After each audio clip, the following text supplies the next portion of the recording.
ఆంధ్రప్రదేశ్లో వార్తలు కూడా రాజకీయాలకు అనుగుణంగా మారిపోతుంటాయి. జగన్ టైంలో గనక విద్యార్థులు ఎవరైనా ఆహారం సరిగ్గా పెట్టట్లేదంటే జగన్ అన్నం కూడా పెట్టవా, జగన్ వాళ్ళని అన్యాయం చేసావు ఇట్లాగ పెట్టేవాడు. ఇప్పుడు వచ్చేటప్పటికి విద్యార్థుల సమస్యగానే రాస్తున్నారు, సంతోషం. గోడు వినేవారు లేక గోడ దూకిన విద్యార్థులు. విషయం ఏంటంటే ఉపాధ్యాయులు వేధిస్తున్నారని పాఠశాలలో సమస్యలు పరిష్కరించడం లేదంటూ గుంటూరు, పాత ఉమ్మడి గుంటూరు, ఇప్పుడు పల్నాడు జిల్లా ఎడ్లపాడు మండలం వంకాయలపాడులోని ఏపీ సాంఘిక సంక్షేమ గురుకుల పాఠశాల విద్యార్థులు ప్రహరీ దూకి పారిపోయారు.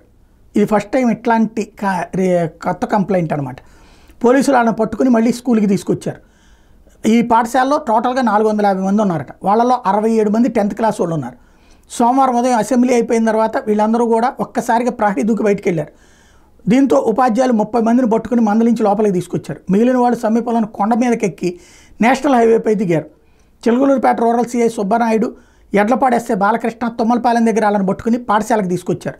తర్వాత వాళ్ళని అడిగితే కారణాలు ఏం చెప్పుకొచ్చారంటే మంచినీళ్ళు సరిగ్గా లేవు, తిండి సరిగ్గా ఉండట్లేదు, ఆటలాడుకొని ఇవ్వడం లేదు, మరుగుదొడ్లు గడిగిస్తున్నారు, ఉచిత విద్య కాబట్టి అని చెప్పి బెదిరించి వేలల్లో, ఉచిత విద్య అనుకుంటే బెదిరించి వేలల్లో ఫీజులు వసూలు చేస్తున్నారు.